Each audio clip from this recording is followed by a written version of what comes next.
Afrique du Sud, les animaux sauvages sont le cœur d'une économie florissante qui rapporte 900 millions de dollars par an. Dans ce pays, plus de 10 000 fermes privées gèrent des animaux sauvages. Vivants ou morts, ils valent de l'or.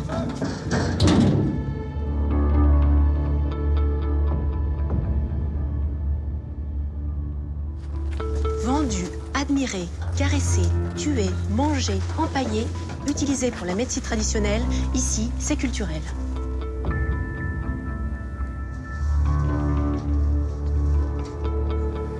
En Afrique du Sud, l'animal sauvage est un véritable business. Âme sensible, s'abstenir.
Je suis en Afrique du Sud, à Valvater, dans la province du Limpopo. C'est l'hiver austral. Il ne doit pas faire plus de 3 ou 4 degrés.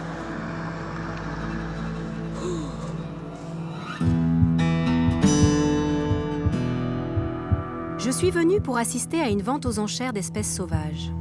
C'est un commerce si lucratif que les hommes en oublient qu'il ne s'agit pas de marchandises, mais avant tout d'êtres vivants. Ça fait du bien, c'est chaud. Oh, les magazines, terrible. Alors ici, hein, les people, c'est pas les êtres humains, c'est les animaux sauvages. C'est fou. Là-dessus, tout est à vendre. Hein. 80% des animaux sauvages qui vivent en Afrique du Sud sont élevés dans des ranchs privés à des fins commerciales.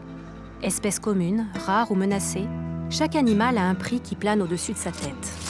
Savez-vous où se trouve la prochaine vente aux enchères d'animaux sauvages, s'il vous plaît? Oui, vous sortez, c'est au bout de la rue à droite. Yeah.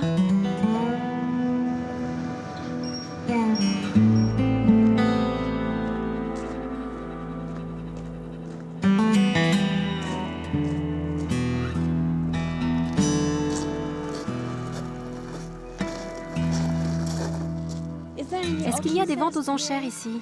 Les ventes ont lieu le samedi. Mais nous sommes en train de décharger des animaux. Si tu veux jeter un coup d'œil dans les enclos, tu es la bienvenue. Mais la vente aux enchères est samedi. Ah, et votre nom c'est? Sherry. Sherry, très heureuse.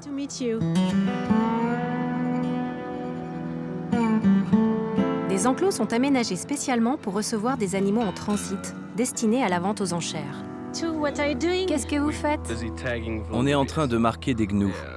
On a eu une demande pour 20 individus. Nous allons nous occuper des plus jeunes, ceux qui ont des petites cornes toutes droites. Tu peux monter si tu veux. Depuis combien de temps est-ce que tu fais ça, Dane? Je suis le beau-fils de Sherry. Nous faisons ça depuis 4 mois environ, mais je suis dans l'industrie de la chasse depuis 11 ans. Ah, là, ce sont 2 mâles adultes, 2 gnous. Que faites-vous avec ces gnous? Nous les séparons afin de mettre de côté les jeunes femelles âgées de 6 à 8 mois. Pour cela, on doit relâcher les mâles et les femelles adultes. Il s'agit d'un programme d'élevage du gnou doré et le mâle devra féconder les jeunes femelles l'année prochaine.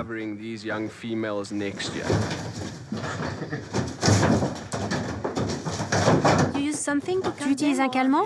Oui, on leur injecte un peu de calmant pour atténuer le stress de la capture. C'est intense. Comme tu peux le voir, c'est assez violent, tous ces cris, ces hurlements. On les marque sur les 2 oreilles pour les identifier lors d'une prochaine capture.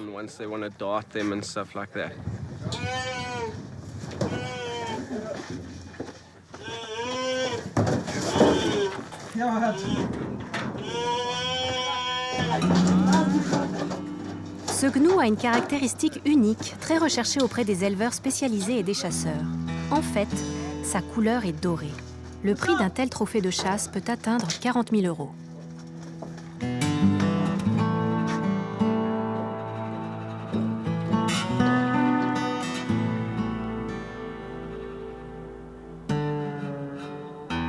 Les oryx, ils sont magnifiques.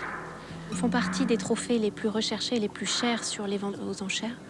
Pour leurs cornes, mais aussi, regardez comme les couleurs sont magnifiques sur le crâne. Ce noir et ce blanc. Et ces femelles-là, même si ce sont des femelles et que les chasseurs de trophées préfèrent les gros mâles avec des grosses cornes, elles peuvent être aussi des cibles.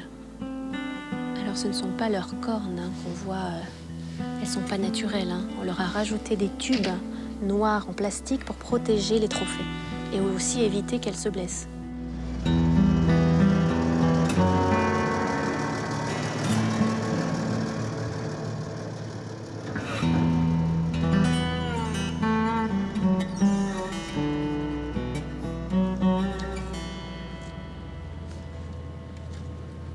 C'est des girafes.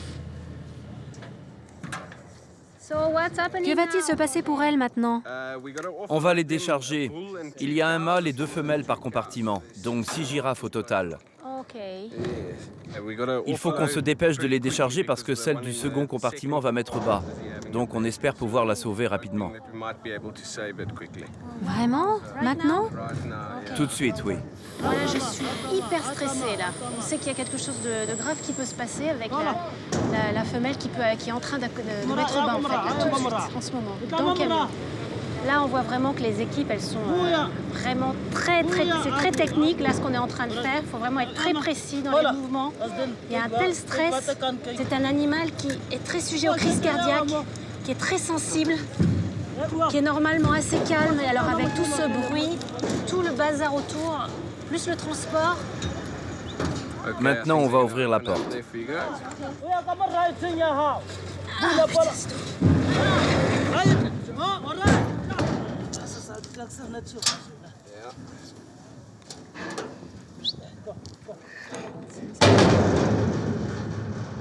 Elles sont tellement stressées qu'elles ne veulent pas sortir.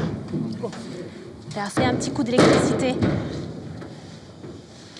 Ils ont une sorte de bâton qui les électrocute. Elle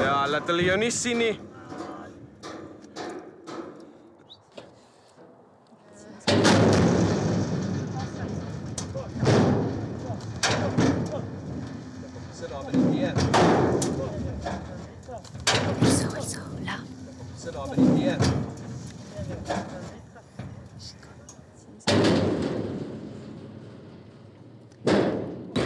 En voilà une. Attention.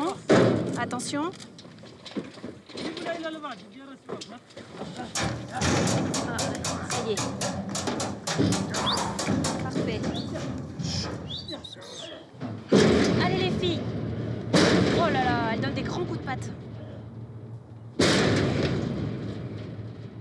Là, on voit elle est en train de mettre bas, complètement stressée. Ici, on voit la patte qui sort, la tête aussi. Et si on le fait pas maintenant, eh ben, les autres vont l'écraser. Ce qui peut être terrible là, justement, c'est que la femelle qui est en train de mettre bas, elle fasse le petit. Aïe, aïe, aïe, aïe, aïe.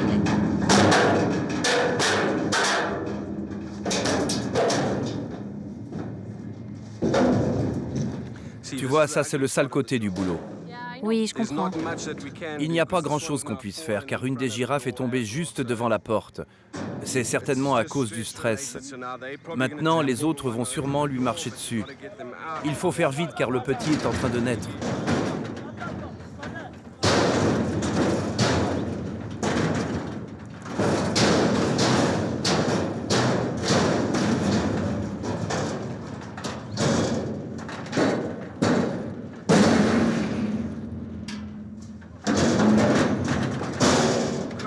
Allez! Elles sont trop grandes pour ce camion. Comment tu te sens là? En colère. Non, ce n'est pas bien. Faut enlever celle-là. Oui. Elle est morte, malheureusement. Oui, c'est fini. Elle n'a pas l'air très bien. Où est-ce qu'on met la femelle? On va la mettre dans un autre enclos, Oui? en espérant qu'elle aura son petit et que tout ira bien. Ils veulent sauver le petit, donc ils vont mettre la mère et le futur bébé dans un endroit plus en sécurité. Ils veulent la mettre loin des autres pour que le petit ne se fasse pas écraser. Il n'est pas encore né, là. Il est en train de sortir, toujours. Perrine, je te présente ma femme, Zadia. Perrine. Enchantée. Me too. Moi aussi. C'est dur.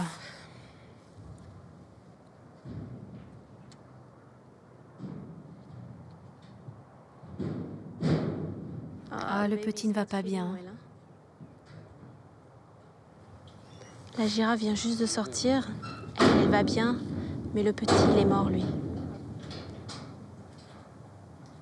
Je ne comprends pas que les vendeurs les aient envoyés comme ça. Comme s'ils voulaient s'en débarrasser. Genre, ça ne compte pas, nous on s'en fiche et on veut juste les vendre sans même mentionner que... Oui, c'est pour ça que nous demandons des girafes de 2 ans et demi. Parce que les girafes plus âgées sont trop stressées. Elles peuvent même mourir dans le camion, comme celle-là. À cause de tout ça, non seulement il a perdu une girafe, mais il se retrouve avec l'autre sur les bras, qui ne peut pas être vendu aux enchères non plus. Dans un cas comme dans l'autre, il est perdant. Oui, c'est une perte. Dans les 2 cas, C'est ça. tout le monde est perdant. Où est-ce que tu es installé? Nulle part. Nulle part? Oui, vraiment. Oh, tu sais que tu es plus que la bienvenue chez nous. On a une jolie petite chambre et d'autres choses encore pour toi. On te fera de bons petits plats, on t'installera au chaud, confortablement.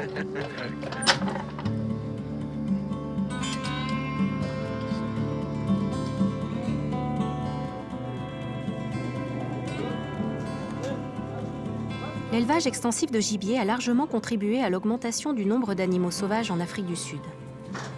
Dans les années 70, on comptait seulement 340 000 animaux sauvages. Superbe, c'est un mâle, un koudou mâle. Aujourd'hui, on estime qu'ils sont entre 16 et 20 millions.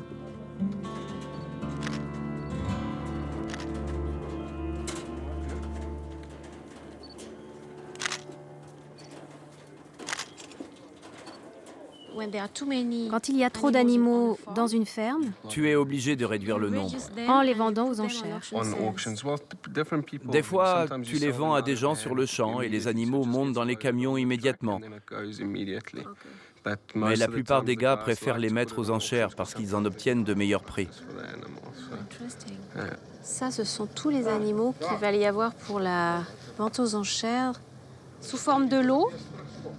Ça, c'est les photos qui sont mises à jour parce qu'il y a plein d'animaux qui arrivent toutes les heures.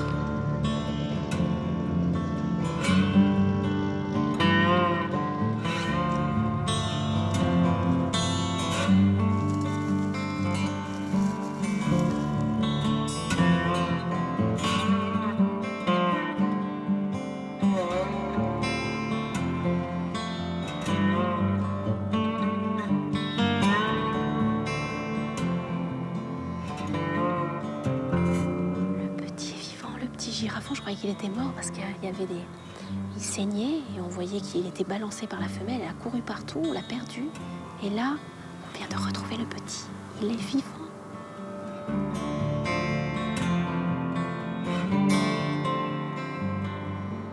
Il a encore le placenta sur son dos.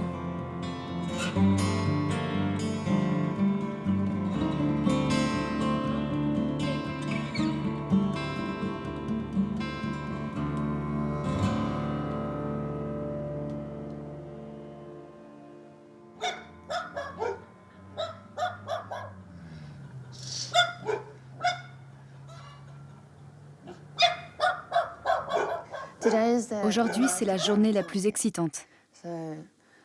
Nous allons être récompensés pour tous nos efforts. Espérons que tout se passera bien. Plus on verra de voitures arriver, plus nous serons contents.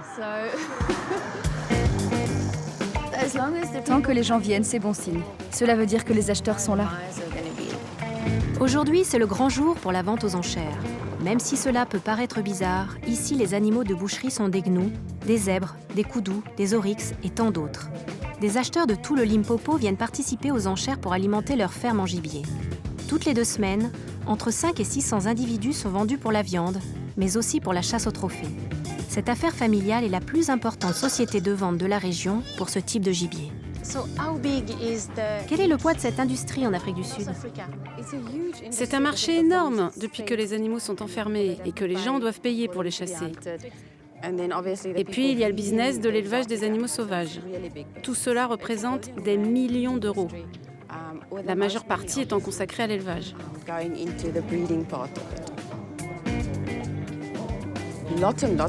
De plus en plus de viande d'Afrique du Sud est exportée parce qu'elle est très saine. Il n'y a pas de cholestérol dans la viande de gibier. Mesdames et messieurs, si vous n'avez encore jamais assisté à l'une de nos ventes, il s'agit de gibier commun. Pour que ce soit plus intéressant sur Internet, on peut voir le commissaire-priseur. La vidéo est en streaming, en direct sur l'ordinateur. Les clients voient les offres qui sont faites dans la salle et ils peuvent participer aux enchères. À la fin de la vente, ils accèdent à leur panier et règlent leurs achats. Et dites-moi, vous chassez vous aussi? Oui, par exemple, j'ai chassé ce koudou pour la particularité de la forme de ses cornes. Il paraît que les femmes sont de meilleures tireuses. Eh bien, comme on dit, les femmes n'ont pas tous ces problèmes de testostérone. Nous ne sommes pas nerveuses. On n'a rien à prouver, donc on vise avec stabilité, sans s'énerver. Nous tirons bien. Moi, je ne serais pas capable de tuer. Oui, les femmes sont maternelles. Ce n'est sûrement pas la chose la plus naturelle pour elles. Mais il y a beaucoup de femmes chasseurs. Si tu tires et que l'animal tombe avec une seule balle, tu te sens bien. Tu te sens vraiment bien. Je descends dans la fosse aux lions. Merci Zodia, merci. 7000, mesdames et messieurs. 7000 pour le lot 72, acquis par l'acheteur 43. Et maintenant, on y va pour les zèbres. Les zèbres, c'est le lot 73. Il faut savoir une chose, c'est que tout va être acheté. Tout. C'est parti. Mise à prix à 1500, 1750, 2000, 2000 une fois, 2200 pour monsieur, 2250, qui dit mieux? Pour le gibier dit commun, ni rare ni exceptionnel aux yeux du marché, les prix sont relativement stables. Par exemple, un zèbre vaut 250 €, un gnou, 300. Pour un koudou mâle, c'est environ 1000 €. On est à 3000.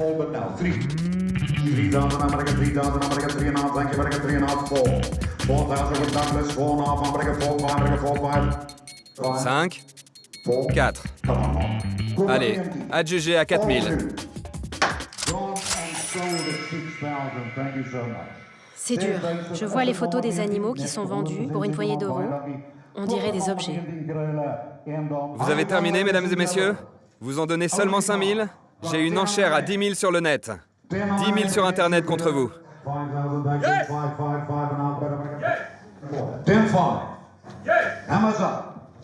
Je vous préviens, monsieur, je vais adjuger le lot. Les jeux sont faits. C'est terminé. Beaucoup d'argent circule. Nous avons le meilleur gibier au monde. Est-ce que vous connaissez le prix record pour un buffle? Pour un mâle, Allez-y. c'est près de 40 millions de rand. Pardon, excusez-moi. Vous êtes l'un de ceux qui a acheté les girafes? C'est exact, oui. Lesquelles? Les lots 1 et 2, le gros mâle et la grosse femelle. Une femelle? Oui. Pour combien? Eh bien, nous avons payé 16 000 rand par animal. C'est un bon prix? C'est un prix correct compte tenu du marché. Où est-ce qu'ils vont maintenant? Elles vont dans notre ferme. Les animaux vont tout simplement errer librement autour de notre maison, pour le plaisir de la famille et des enfants. Ah, c'est bon de savoir ça. C'est vraiment bien. Merci. Ce n'est pas pour être chassés, juste pour leur beauté et pour le plaisir d'avoir des animaux dans une ferme. En fait, tout ce que j'ai vécu aux côtés des animaux sauvages et des hommes, là, c'était très dur. Et tout ce processus de vente, de manipulation, jusqu'à la mort supposée de ces animaux, en fait, on fait vivre la même chose aux animaux domestiques chez nous. Les vaches, les cochons, tout ce stress, les poulets, même les lapins. Je pense qu'au fond, on devrait repenser toute la condition animale.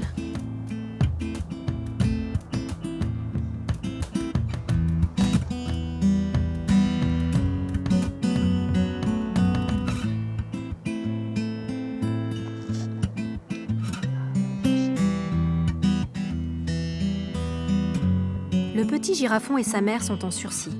Trophées, animaux de compagnie, reproducteurs. Ils iront rejoindre les centaines d'autres pour la prochaine vente aux enchères.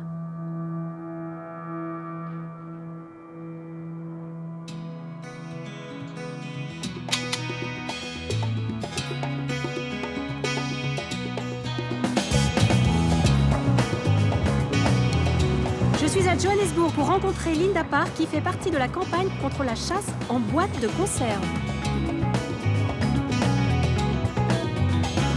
Linda et ses collègues ont récemment organisé la première manifestation contre la chasse en conserve à Johannesburg et cet événement a été relayé dans plus de 65 villes. Je crois que son bureau est par là. Nous protestons contre ces chasseurs de trophées qui voyagent en Afrique du Sud dans le seul but de torturer et tuer les lions sauvages. Ce n'est pas de la conservation.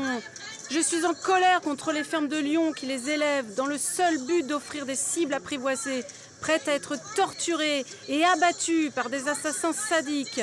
Je suis aussi en colère contre ces touristes que l'on trompe en leur permettant de nourrir et caresser des lions dans des zoos payants prévus à cet effet en Afrique du Sud et qui génèrent des profits pour les fermes de lions. Bonjour Perrine. C'est moi. Bienvenue. Je suis très heureuse de te rencontrer. Moi aussi, je suis ravie, Linda. Vraiment. Installe-toi ici. On appelle chasse en conserve la chasse de n'importe quel animal dans une petite structure fermée. Les lions ont été habitués aux hommes. Ils vivent dans ces environnements étroits, ils y sont élevés pour être chassés. En réalité, le terme canned hunting signifie animal chassé en conserve. En d'autres termes, sa mort est garantie. Évidemment, on raconte qu'on les élève pour la conservation de l'espèce et que ça va aider les populations sauvages. On a ce terme terrible et monstrueux, le développement durable. Mais ici, développement durable veut dire, si ça rapporte de l'argent, on continue. Et oui, ce sont les lions qui paient. Ils paient de leur vie. Et ça, pour moi, d'un point de vue éthique, c'est juste irrecevable. Je veux me battre à tes côtés. C'est bien. Contre ça. C'est bien. Qu'en est-il du commerce autour des produits issus des lions? Rien n'est perdu. La tête est vendue aux chasseurs, et les os, la peau, et tous les restes, même les dents, les griffes, tout part vers l'Asie. Là-bas, on utilise les parties de tigre dans la médecine traditionnelle. Et il ne reste pratiquement plus de tigres à cause de cela.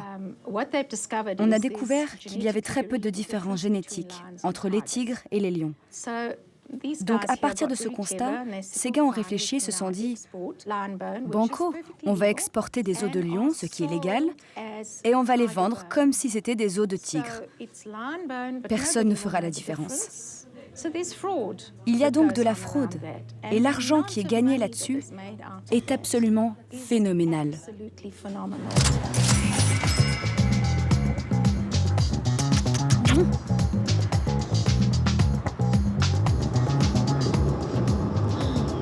C'est incroyable, hein, c'est vraiment le royaume de la clôture ici. Hop, tout le long de la route, ça s'arrête jamais. Quand c'est pas des vaches, c'est des animaux sauvages. Vaches, animaux sauvages. Mais c'est de la clôture, tout le long. Nous sommes dans la région du Nord-Ouest. C'est à quelques kilomètres de Brits. On l'appelle aussi la région du Platine.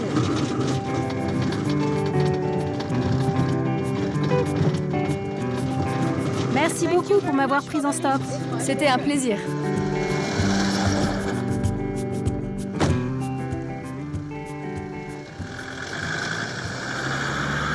Je suis devant une des 160 fermes spécialisées dans l'élevage de lions. Je suis vraiment curieuse de voir ce qui se passe là derrière.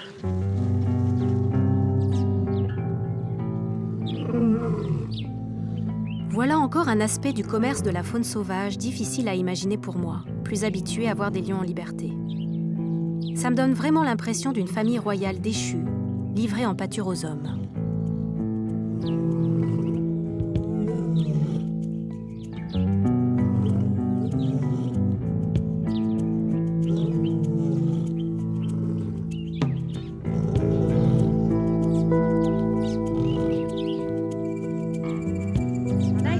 cette ferme familiale, Gillian s'occupe de tous les besoins des lionceaux et gère les activités avec les touristes.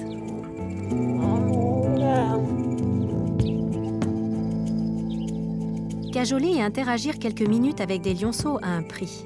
Cela coûte, selon les établissements, de 7 à 50 € par personne.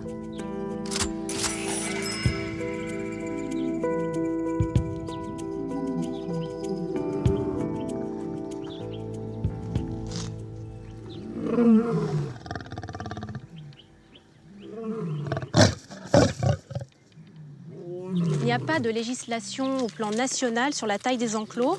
Dans certains États, c'est 1 hectare par lion, et ici, on en est très loin. Là, on a 4 grosses femelles, des grosses mémères là, qui ont été bien nourries avec un mâle. Donc c'est une formation assez typique quand on veut que des femelles se reproduisent. On en met un seul et quelques femelles.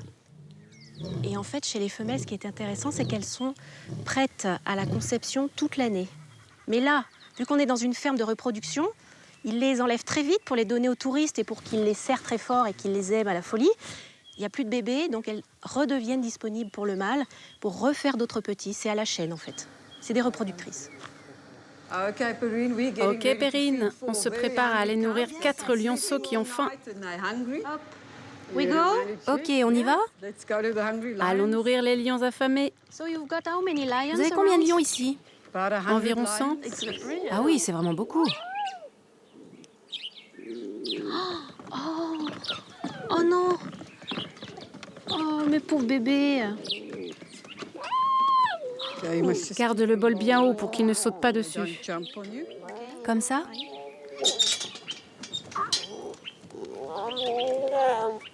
C'est là. Et maintenant le suivant. Pose le bol par terre pour celui-là. Tu vois, ils apprécient leur repas. Ah, d'accord. Quel âge ont-ils? 9 semaines. Vous êtes avec eux depuis le début? Non, on les retire de leur mère à 3 semaines. Ça leur permet de boire le colostrum et le bon lait de leur mère. Ah, le bon lait? Et après, ils ne retournent pas auprès de leur mère? Non, ils ne retournent jamais auprès de leur mère ensuite. Jamais. Ce n'est pas trop dur pour vous? Vous êtes une mère aussi. Eh bien, les lionnes ne manifestent pas la même émotion que nous envers leurs petits. Il faut garder à l'esprit qu'une lionne, quand elle part chasser, revient 1 ou 2 jours plus tard. Et les petits ont parfois été attaqués par des hyènes ou des chacals. Et les visiteurs, ils profitent du spectacle? Ils veulent voir les lions quand ils sont jeunes. Ah, d'accord. Hey!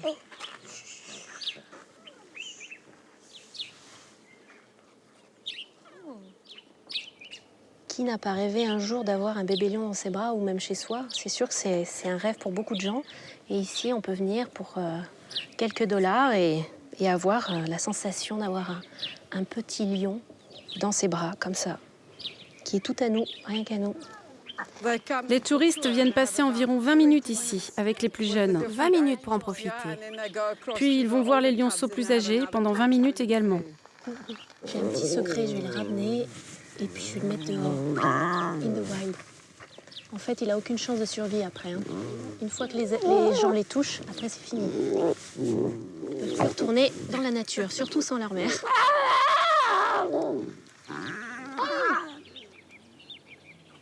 Séparés de leur mère très tôt, ils n'ont jamais appris à chasser et sont perdus pour la vie sauvage.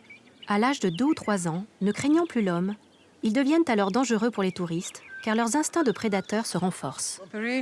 Perrine, voici un bâton pour marcher avec les lions. C'est juste une façon de les contrôler simplement. Ce n'est pas pour nous défendre d'eux ou pour les frapper. Mais s'ils s'approchent trop, tu tiens fermement ton bâton devant toi et le lion comprendra qu'il ne doit pas s'approcher. C'est parti pour la marche. C'est exactement ce que les touristes viennent chercher ici, c'est faire partie un petit peu de ce monde avec quelques lions à demi sauvages.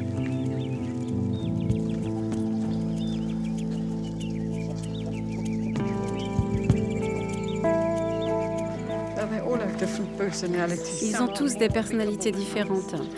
Certains sont plus faciles que d'autres. Certains sont nettement plus tendus, mais nous essayons de choisir les plus amicaux pour les marches. À différents moments de la journée, on peut prendre différents lions. Des fois, on mélange les mâles et les femelles. Ils sont tous frères et sœurs, donc ils ont de bonnes relations entre eux. Et toi, la vilaine? Vous ne pouvez pas les libérer ici? Vous avez de la place? Non, nous n'avons pas assez de place. Ils ont besoin de beaucoup plus d'espace pour vivre.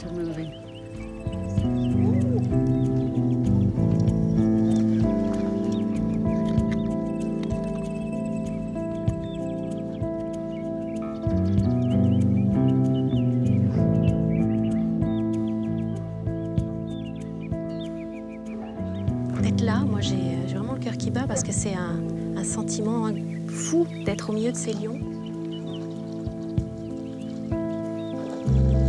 Le nombre de lions en cage augmente chaque année. Ils sont environ 8000 derrière les barreaux en Afrique du Sud, contre 2500 seulement à l'état sauvage. C'est sûr que c'est magnifique, mais c'est des lions en cage.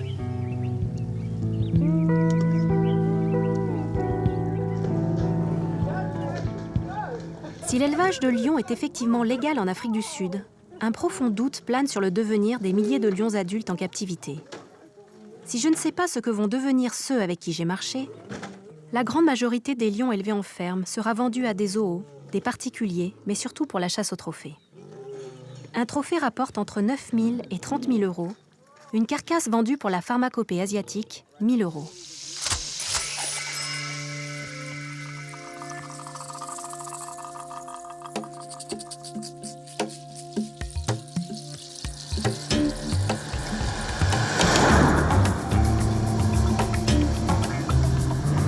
Dans la province du KwaZulu-Natal, c'est le cœur même de la culture zoulou.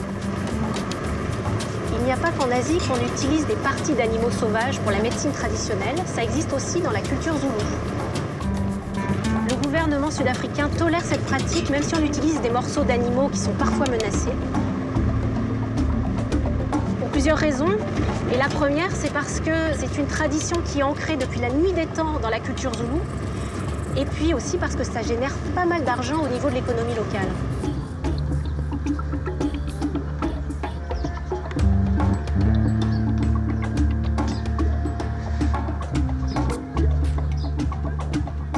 Slindile est une sangoma, ce qui veut dire médecin traditionnel en langue zoulou. Voici mes initiés. C'est ici que je pratique ma médecine. Bonjour. Je suis très heureuse de vous rencontrer. Donc vous êtes tous des sangomas? Oui, nous sommes tous des médecins traditionnels. Suis-moi. Depuis 10 ans, Slindile est une sangoma. Grâce à sa pratique, elle fait vivre une quinzaine de personnes de sa famille.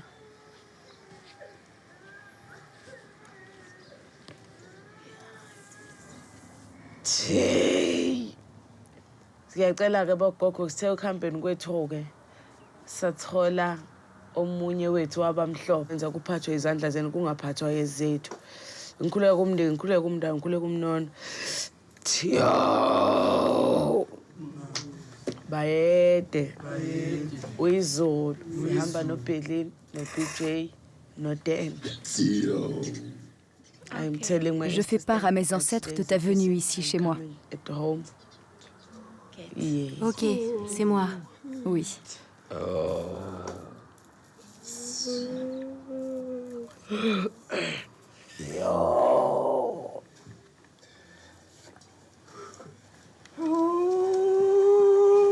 C'est quoi ce son que vous faites? Ces sons manifestent la présence de l'esprit des ancêtres. C'est comme cela que nous communiquons avec eux.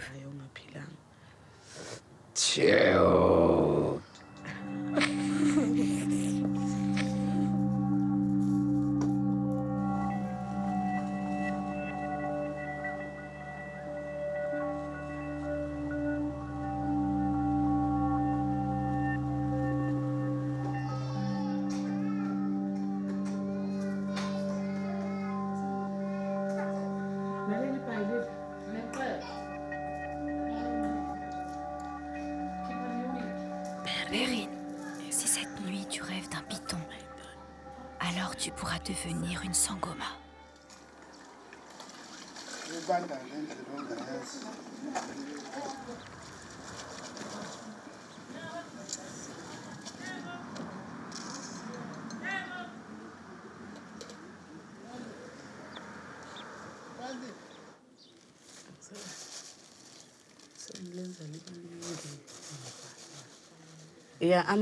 Ces racines activent la manifestation des ancêtres. Elles permettent à mes initiés de rentrer en contact avec eux.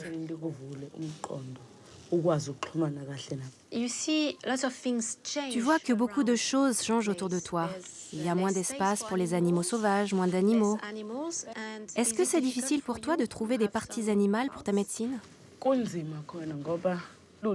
C'est très difficile. Le parc national, juste à côté d'ici, collecte des os et les offre aux responsables de l'association des guérisseurs traditionnels. Il s'occupe de les distribuer aux guérisseurs les plus renommés, reconnus par l'association. Mais si vous n'êtes pas reconnu par eux, alors vous n'avez pas de possibilité d'accéder à ces parties animales. Et c'est pourquoi beaucoup de guérisseurs locaux sont obligés de s'approvisionner sur le marché. Et ce lion ici? Ce lion, pour nous, le gras et les os de lion sont très utiles, car ils ont de grands pouvoirs. Ils vous permettent d'améliorer votre position sociale, d'être reconnu et respecté.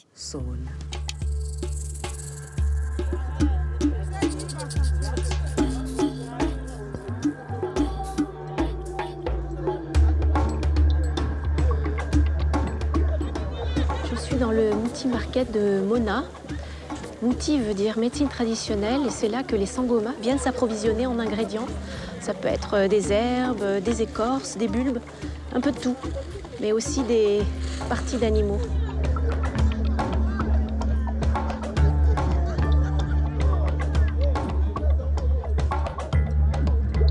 C'est incroyable tout ce qu'on trouve. Ça, c'est une pâte de rhino séchée. Une tête de lièvre, une tête de babouin et sa patte. Ça, c'était un vieil individu, une grosse hyène. Hein. Le crâne est très massif, on a juste la partie supérieure, mais on se rend bien compte de la tête de l'animal qui était énorme. Ils ont déjà coupé des morceaux.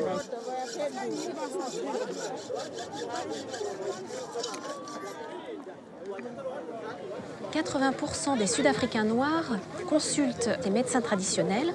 Et en fait, c'est un énorme marché qui rapporte 200 millions d'euros par an. Et on prescrit, je crois, plus de 128 millions d'ordonnances. C'est un très, très gros business. Qu'est-ce que tu achètes? Je vais acheter ça. Une tête de vautour? Une tête, oui. Pourquoi faire? Pour un tas de choses, en fait. Je l'utilise en le mélangeant avec des herbes médicinales. Je le râpe pour en faire une poudre et je mélange. Une pissi, oui, c'est de la hyène. Oui, de la graisse de hyène. Je la mélange aussi avec des herbes. Ils ont des pouvoirs? Oui. La graisse de hyène et la tête de vautour? Oui. Combien pour la tête? C'est 300.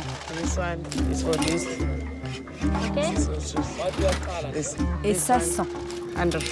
100? D'accord.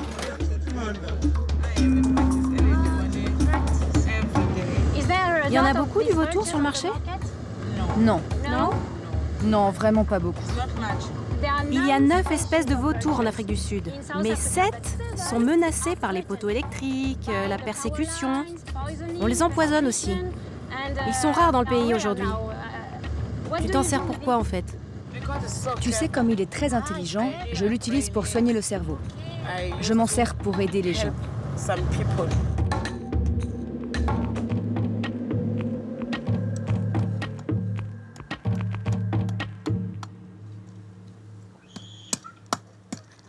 Pour devenir Sangoma, il faut que la vocation apparaisse dans un rêve.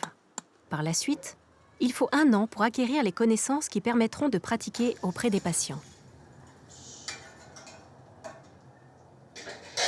Une consultation avec Slindile coûte environ 30 €.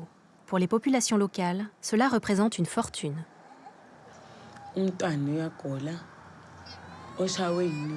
Cette fillette a de la diarrhée. Elle perd la tête car elle a été victime d'un mauvais sort. Les veines de ses tempes battent trop vite. Pour la soigner, j'utilise des mixtures à base d'eau de lion, de buffle, de girafe et de vautour.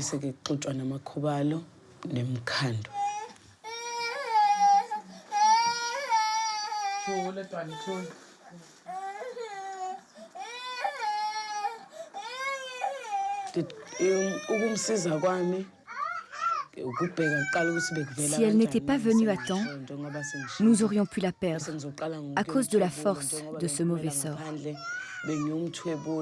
J'essaie de ramener son esprit après lui avoir administré des mixtures pour arrêter la diarrhée.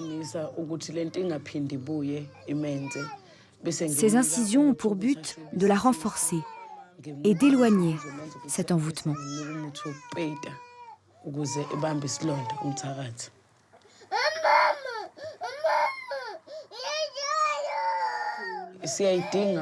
Dans notre pratique, les parties animales sont essentielles, car les herbes seules ne suffisent pas pour soigner les gens.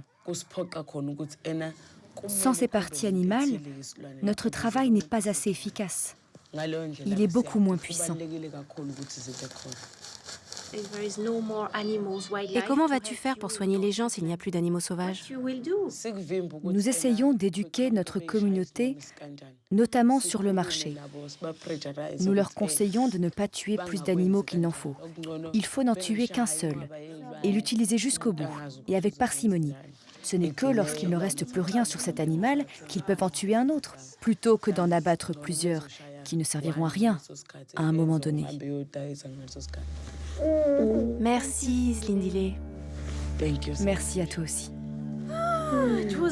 C'était difficile de voir cette petite fille souffrir. Et pour toi aussi, en tant que mère, ça doit être dur. De voir ça, ça fend le cœur. Moi, j'avais mal pour elle. La demande pour les remèdes à base d'animaux sauvages croît chaque année. C'est une menace significative pour de nombreux animaux en danger. Mais mettre fin à ce commerce serait désastreux pour l'économie et surtout pour la pérennité des traditions culturelles zoulou.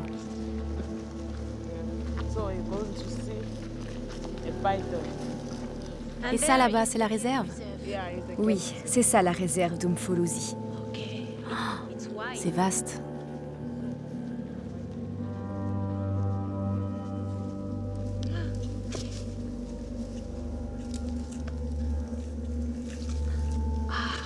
C'est vraiment magnifique ici. Slindile, merci de m'avoir emmenée ici. Nous sommes chez toi. Tu es comme une reine sur son trône. Oui, on peut prier. Et tu pries. Oui, ici on pourrait prier pour toujours.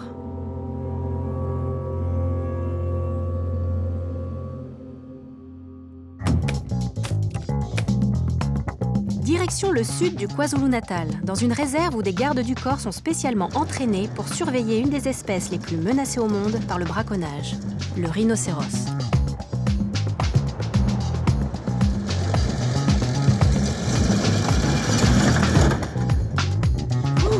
Croyez-le ou non, mais ici, c'est une des seules réserves privées qui ne fait pas de chasse. On ne tire pas sur les animaux. Moi, ça me fait du bien. Hello! Promis, c'est un Zoulou qui travaille dans la réserve de Tula Tula depuis 8 ans. Il dédie sa vie à la faune et à la protection des rhinocéros. Bonjour, sympa de te rencontrer. J'ai beaucoup entendu parler de toi. Merci beaucoup, Promis. Tu es prête? Oui, je suis prête. Viens avec moi, les gardes viennent juste de repérer les rhinos. Ils savent exactement où ils sont. Ah, marcher dans le bush, j'adore ça. T'es contente? Oui, très.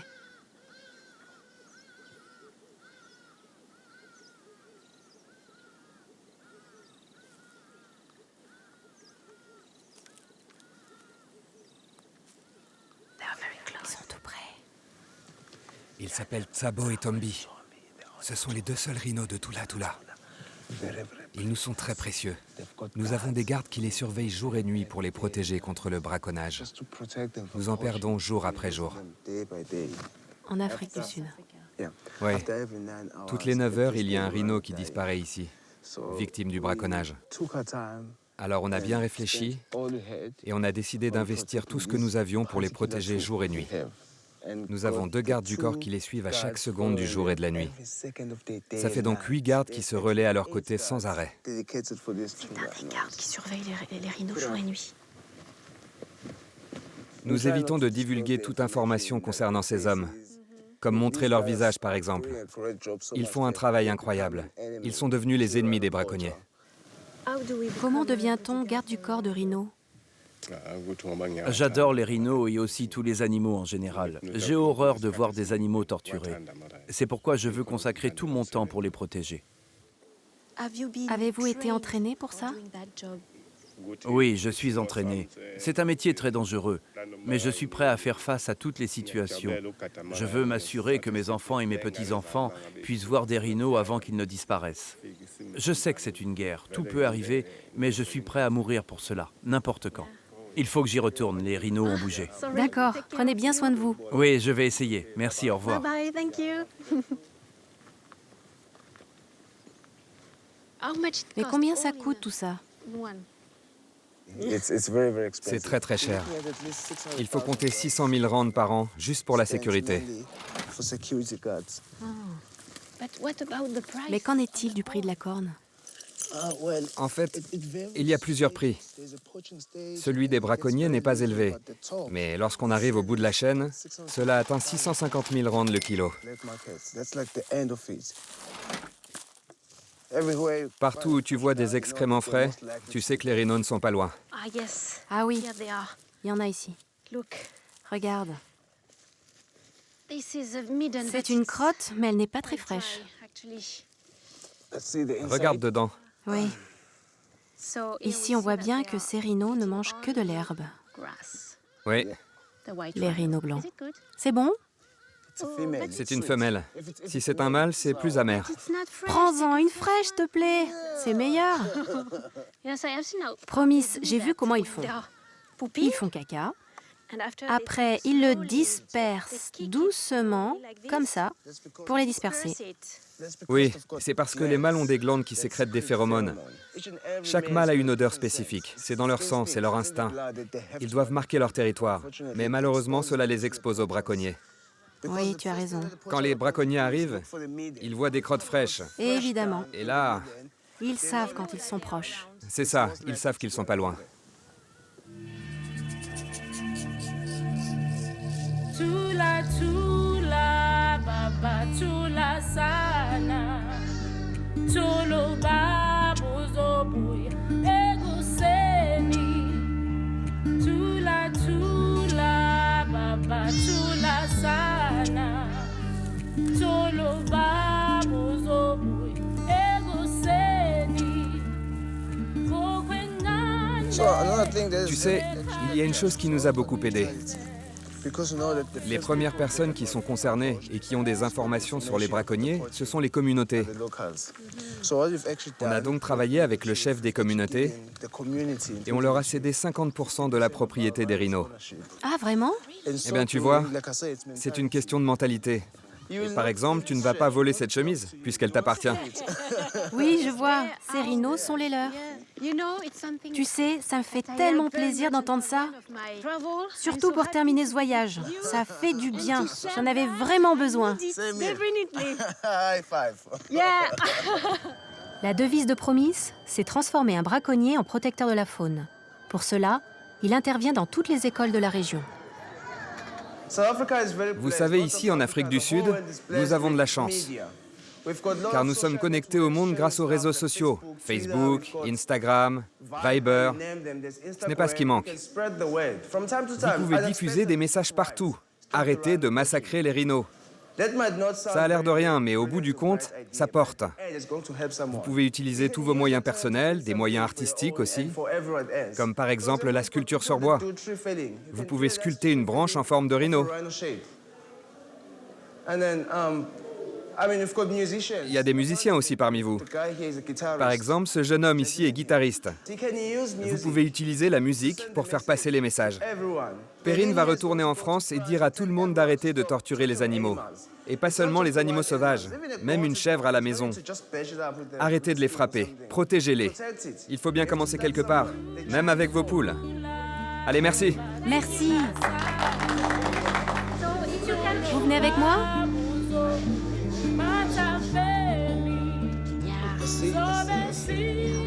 Oui, comme ça. Ça n'a pas besoin d'être parfait. Oui, comme ça.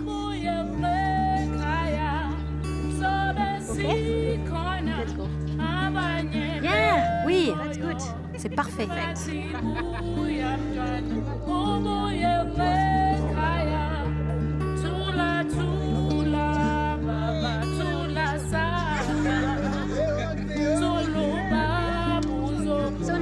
Alors maintenant, je vais vous badigeonner de rouge et après on se lave les mains. Ne touchez pas vos amis. Comme ça, vous êtes ensemble, pas de problème.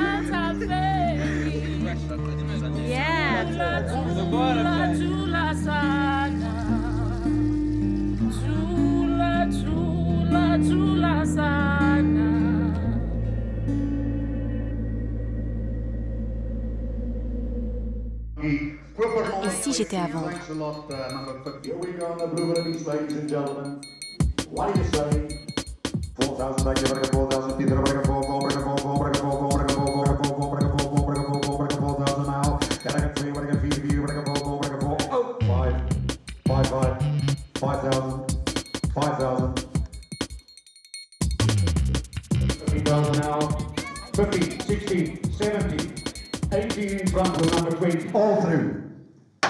Perrine, vous êtes prête à vendre à ma place? Non, je crois pas. Non?